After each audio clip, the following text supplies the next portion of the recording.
Hello and welcome to today's presentation. I am THIVYASHINI. Let's start with a brief introduction related to the case study that my group will be presenting. According to the Contracts Act 1950, there are 4 primary remedies for a breach of contract: damages, specific performance, injunction, and quantum merit. These remedies serves as a legal mechanism to the rights and wrongs caused by a contractual breach. Now, the court's primary objective is to restore the aggrieved party to the position where they would have been in had the contract has been fully executed. There is where specific performance comes into play, a remedy ordered by the courts when no other measure would fairly compensate the wrongly party.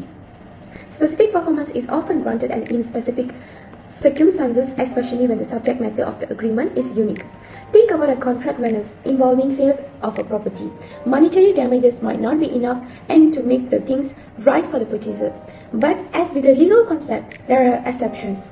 Section 20 and Section 21 of the Contracts Act outline the situation where a specific performance order may not be granted. These include cases where money is adequate relief or where the contract details are slight for a practical enforcement. Judicial discretion is a key here. Section 20, subsection 1A of the Contracts Act empowers the court to refrain from decreeing the specific performance if damages alone would suffice. The court weighs the available remedies, including damages, injunction, and quantum merit to ensure fair indemnification for the innocent parties. So, as we journey through the presentation, we'll uncover the complexity surrounding specific performance.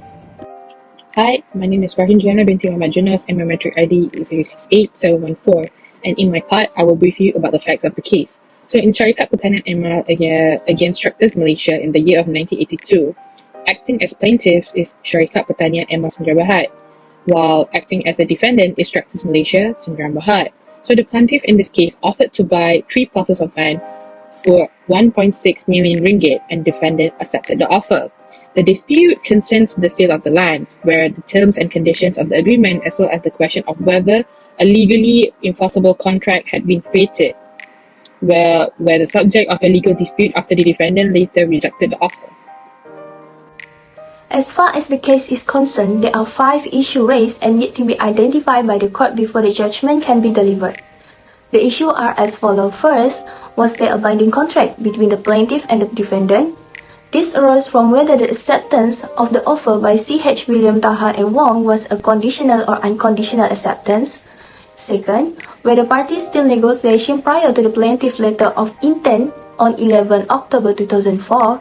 Third, whether the plaintiff's letter on 11 October 2004 constitute an offer to purchase the land subject to the terms and conditions set out in Clause 4, 8, 9 of the plaintiff letter on 11 October 2004, and the last one is, if the plaintiff letter date 11 October 2004 constitute an offer to the defendants, was such offer acceptance by the defendants? After dissecting the issues raised, the court allowed specific performance to be granted to the plaintiff. The judgment was made on the ground that the letter made on 7th of October 2004 did not state that the acceptance was subject to any other terms and conditions. Hence, it was unconditional acceptance. The court took into consideration the seriousness of the parties forming the contract, which was supported by the fact that the plaintiff made payment via cheque to enclose the 5% deposit. This conduct clearly indicates that both parties had the intention to enter into a contract. Besides, the request for the intent letter was a mere formality, and any provision in the contract being amended does not change the fact that there was already a contract established. Hence, the defendant being stopped from relying on the plaintiff's letter of intent. It was inequitable to induce the plaintiff to write a letter of intent by giving the plaintiff the impression that the defendant had agreed to a binding contract and then turn around to use the letter of intent to work against the plaintiff. Afterwards, we goes to the part 1 of rationale. My name is RIEFDY Azizi bin Rahman and my matric number is 068788. I will continue on the rationale part concerning this case. Why does the court grant specific performance? Is it just and equitable? The answer is yes, as the rule of thumb, and specific performance will be granted when a contract consists of a unique item and one-of-kind item as the subject matter. It is because this case concerns the sale and purchase of lands between the plaintiff and the defendant. The lands are considered as unique subject matter in contract. As stated in the fact, the plaintiff had offered to purchase the lands at the price of 1.6 million and had been accepted by the defendant at first. Defendant required the plaintiff to draft a letter of intent and pay 5% for the deposit after the acceptance. But later, the defendant withdrew his acceptance and the land was refused to be transferred to the plaintiff. It clearly shows that the plaintiff has expended some amount of money to purchase the lands, but in return the defendant refused to transfer the land, indirectly indicating breach of contract.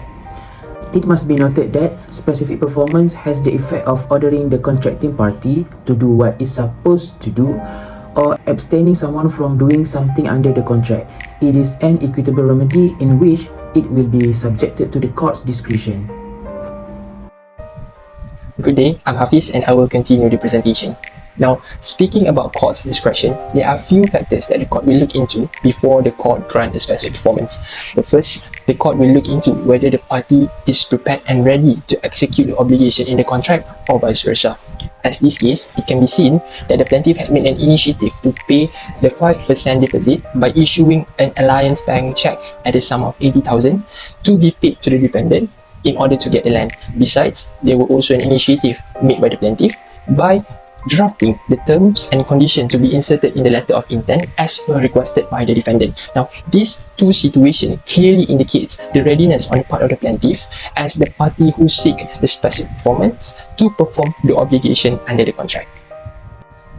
Moving on to the second factor, the court will make a measure between the benefit that one party will gain and the cost that the other party will incur in order to execute his duty under the contract. Now, if the cost is much more than the benefit, then there shall be no specific performance be granted, as far as the case of Tito against Madden.